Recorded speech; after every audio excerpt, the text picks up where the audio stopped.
Party join की। हमारे यहाँ के नेताजी हैं, उनके कहने से मैं चला गया। 3 घंटे मुझसे बहन जी ने बात करी और यकीन जानिए कि मेरे बहुत कुछ जो दिमाग में चल रहा था वो दूर हुआ, क्योंकि बहन जी ने विस्तार के साथ मुझसे चर्चा की। हमने भी सोच लिया कि यार इतना बढ़िया सिस्टम है, इसके अंदर तो कोई दिक्कत आने वाली नहीं।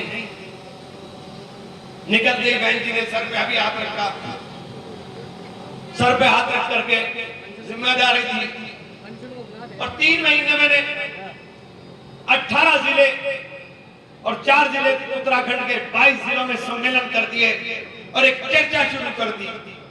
जब चर्चा शुरू हो गई और लोग दलित और मुसलमान के साथ हाथ मिलाने की बात करने लगे, तो मुझे मीटिंग में बहन जी ने कहा, भाई तुम्हारे पीछे कहीं सरकार ना लग जाए, इसलिए इस काम को बंद कर दोगे।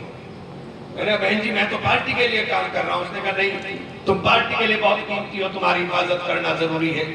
मैंने कहा ठीक है साहब, और जाओ सहारनपुर लोकसभा की तैयारी करें, लोकसभा का चुनाव जीतना। हम सहारनपुर आ गए, जितनी मीटिंग बुलाई उतनी मीटिंग में गया, जहां कहा वहां गया। बस एक फरमान जो गाजियाबाद में बैठे हुए इनके हमारे बहुजन समाज पार्टी के मुख्य कोऑर्डिनेटर है, उन्होंने कहा साहब आपको ये बात इसलिए बता रहा हूं मैं कि मेरे निष्कासन के पत्र में आपने मुझ पर इल्जाम लगाया।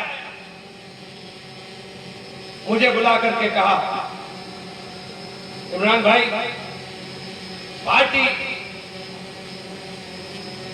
की सदस्यता होनी है। मैंने बहुत बढ़िया काम है, इससे अच्छा तो कोई काम हो नहीं सकता। बिल्कुल सदस्यता होगी। मैंने किताबें दीजिए मुझे, मैं सदस्यता कराऊंगा। और भेंट में हमने अभियान की शुरुआत कर दी। भेंट की तमाम न्याय पंचायतों में सम्मेलन कर करके सदस्यता की किताबें देने का काम कर दिया। और मैंने कहा मैं ऐसा सिस्टम बना दूंगा कि जो आपकी मेंटेनेंस की का भी आप बार बार हाथ पसारते फिरते हो सबके सामने, हमें हमारे कार्यकर्ता पैसा देंगे और हम आपका इस तरह का सिस्टम खड़ा कर देंगे। और हमने काम शुरू कर दिया और कुछ जमा भी करा दिया। फिर एक दिन जब यहां सहारनपुर आए थे साहब, मुझसे बोले ये नहीं होगा साहब। मैंने कहा और क्या होगा साहब? कि आपको 2.5 लाख सदस्य बनाने हैं। मैंने कहा 2.5 लाख सदस्य? राइन साहब आप इतने बड़े नेता हो, पूरी पार्टी चला रहे हो, क्या जेन्युइन 2.5 लाख सदस्यता आप आधे प्रदेश में भी बना पाओगे? जब मुझसे एक लोकसभा के अंदर बात कर रहे हो, कहले नहीं बस किताबें भर दीजिए। मैंने कहा फिर मेरी औकात 5 करोड़ की नहीं। मैंने हाथ, मेरी औकात 5 करोड़ रुपए की नहीं है। बस इसको अनुशासनहीनता मान लीजिए या ये सच्चाई मान लीजिए कि मैं बिल्कुल सच्चाई के साथ काम करता हूं। सच्चाई के साथ काम करता हूं। और उसके बाद अचानक एक लेटर आता है और इल्जाम लगता है मैंने राहुल जी की तारीफ की।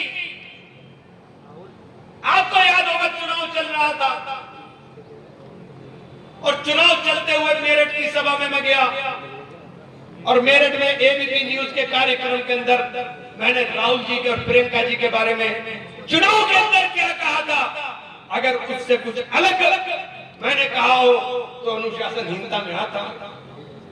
मैंने तो तब भी कहा था कि राहुल जी और प्रियंका जी दोनों के दोनों लोग बेइंतहा अच्छे, मैंने उनके साथ काम किया है और सही मायनों में उन्होंने जो इज्जत और सम्मान मुझे देने का काम किया, मैंने आप लोगों की वजह से उनके साथ जाति करने का काम किया।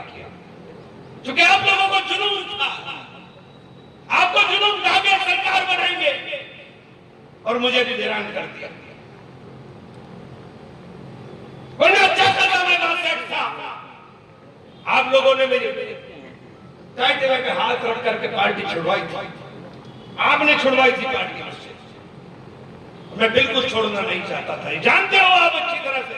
ये बेटे फजलुर रहमान प्रमुख 2 या 3 आदमी हम थे सिर्फ, जो चाहते थे कि किसी सूरत में हम पार्टी न छोड़े, लेकिन आपने कहे पर चुके मैंने पहले कहा, हमेशा कहा कि इमरान का वजूद इमरान से नहीं, इमरान का वजूद इन तमाम मेरे परिवार के सदस्यों से है, जो ये कहेंगे वो करूंगा।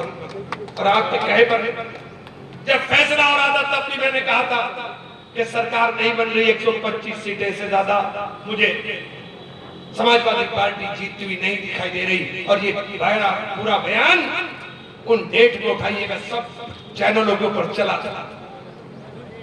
लेकिन आपके फैसले को हमेशा मैंने अपने माथे पर लगाने आपके फैसले को हमेशा मैंने अपने सिर माथे लगाने का काम किया। हमने पार्टी छोड़ दी, जो कुछ हुआ उसको दोहराना नहीं चाहता।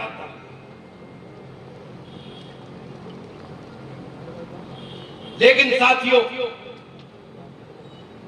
पार्टी छोड़ने का हमें नुकसान हुआ। पहला बार ऐसा हुआ कि हम चुनाव नहीं लड़े, और राजनीति के अंदर अगर चुनाव नहीं लड़ेंगे तो जिंदा कैसे रहेंगे? कैसे जिंदा रहोगे राजनीति के अंदर बिना चुनाव के? वो समीकरण बता दो मुझे।